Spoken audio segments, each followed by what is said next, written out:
Acerca de la unidad de la Iglesia. Todos los cristianos saben que cuando hablamos de la Iglesia de Cristo no estamos hablando de los edificios o de las casas donde se reúnen los creyentes, sino de todo el pueblo cristiano. Y sabemos también que la Iglesia está esparcida por todo el mundo.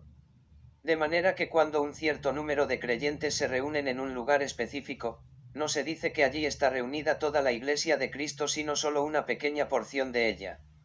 Unidad en la fe. Si bien la Iglesia está dispersa por todas las naciones en medio de diferentes idiomas, lenguas, culturas y costumbres, sin embargo, Dios espera que la Iglesia esté en unidad perfecta. Evangelio de Juan capítulo 17 versos 20 al 23. Y según Efesios, la unidad en la fe solo se consigue cuando todos los creyentes han alcanzado madurez, y la madurez consiste en que el creyente ya ha dejado de depender espiritualmente de los pastores y está siendo enseñado directamente por Dios sin la mediación de hombres. O sea, no puede haber unidad en la fe sino en aquellas iglesias donde los ministros procuran que todos los creyentes alcancen madurez para que aprendan a ir a la Biblia para ser enseñados directamente por Dios sin la mediación de los pastores. Esto quiere decir que cualquier presunta unidad en la fe que no esté basada en el hecho de que todos los creyentes han alcanzado madurez, dicha unidad no es diferente a la unidad en la fe que mantienen las sectas. Porque la verdadera unidad en la fe no se logra por imposición del hombre como lo hace el catolicismo romano, sino que la unidad en la fe que es según Dios, se consigue por consenso de todos los miembros de la Iglesia, y esto aplica tanto para la Iglesia local como para la Iglesia universal, porque cuando el Señor Jesucristo oró por la unidad de los creyentes no lo hizo solamente por unos pocos, sino por toda la Iglesia. Unidad en la fe según las sectas. En los grupos sectarios hay un cierto tipo de unidad en la fe, la cual consiste en que todos los miembros siguen un mismo sistema de doctrinas que les ha enseñado su líder o maestro. En dichos grupos no está permitido ningún tipo de cuestionamiento a las enseñanzas que se imparten en esos lugares. Se puede decir que la aceptación de las enseñanzas se hace por fe ciega, por supuesto.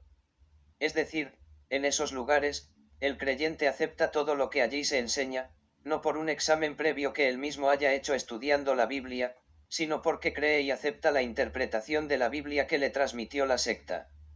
Y aquí es donde se inicia el engaño, cuando los creyentes aceptan algún tipo de doctrina o mensaje basándose en sus propios instintos y no en examinar con diligencia las Escrituras.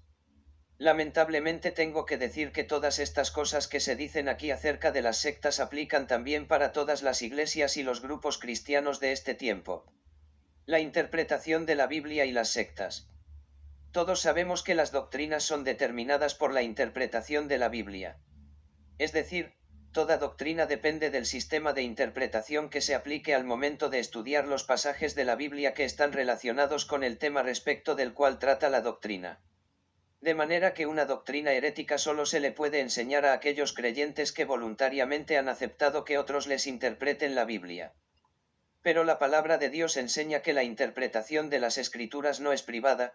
Esto quiere decir que ningún hombre puede apropiarse de la interpretación de la Biblia para luego imponérsela a otros. Pero en la práctica eso es lo que hacen, no solo los ministros herejes, sino también todos aquellos ministros que usan el púlpito para enseñarles doctrinas a los creyentes. O sea, no importa si la doctrina que se enseña es correcta o no, de todas maneras, cuando un pastor enseña algún tipo de doctrina, en todo caso está imponiéndoles a los creyentes su propia interpretación, lo cual está prohibido en la palabra de Dios. Aclaración. Cuando hablo aquí de las doctrinas, me refiero a las diferentes opiniones que hay en la Iglesia respecto a ciertos temas de la Biblia, como son, por ejemplo, la doctrina calvinista versus la doctrina arminiana, la doctrina de la dispensación versus la doctrina del reemplazo, la doctrina trinitaria versus la doctrina unitaria, etc. Entonces, lo que se quiere decir aquí es que, según el Nuevo Testamento, ningún creyente puede imponerles a otros su propia interpretación de la Biblia. Y eso es lo que hacen los pastores cuando enseñan doctrinas en la congregación. Y se dice que cuando un pastor enseña doctrinas en la iglesia en realidad está imponiendo su propia interpretación, porque se sobreentiende que cuando el creyente depende todavía espiritualmente de su pastor significa que ese creyente no ha alcanzado madurez, y la Biblia enseña que esos creyentes no tienen sus sentidos ejercitados en el discernimiento del bien y del mal, por tanto no pueden rechazar las doctrinas falsas. O sea, Cuando el creyente depende todavía de los pastores, es completamente vulnerable, por lo que se puede concluir que le ha sido impuesta cualquier tipo de doctrina que haya recibido. El engaño de la doctrina correcta. Ahora bien, aquí llegamos al punto donde se puede decir que ya no importa si la doctrina que está recibiendo el creyente por medio de los pastores es correcta o no, pues el mismo hecho de que esa doctrina la haya recibido estando en la condición de niño en la fe, eso mismo lo debería hacer dudar de su doctrina. Pero, aunque la doctrina que el creyente ha recibido sea correcta, en todo caso eso también viene a ser dañino porque, como ya se dijo, los pastores no están puestos para enseñar doctrinas, sino para conducir a los creyentes a la madurez, lo cual sí los capacita para rechazar cualquier falsa enseñanza. Es decir, si los pastores quieren de verdad cuidar al creyente para que no sea arrastrado por las doctrinas de error, lo que deben hacer es procurar que alcance madurez, la cual consiste en que el creyente ya está siendo enseñado directamente por Dios sin la mediación de ministros. O sea, no se protege al creyente contra las herejías por medio de enseñarle las doctrinas correctas, sino animándolo a que cese de depender de los pastores y aprenda a ir a la Biblia, a ser enseñado directamente por Dios sin la mediación de hombres. Pero por supuesto, la tradición católico-romana engañó al pueblo cristiano haciéndole creer que la clave está en mantener y retener a los creyentes bajo la autoridad de los ministros, supuestamente para que no se vayan a desviar del camino recto. Así fue como se estableció en la Iglesia el engaño de la doctrina correcta.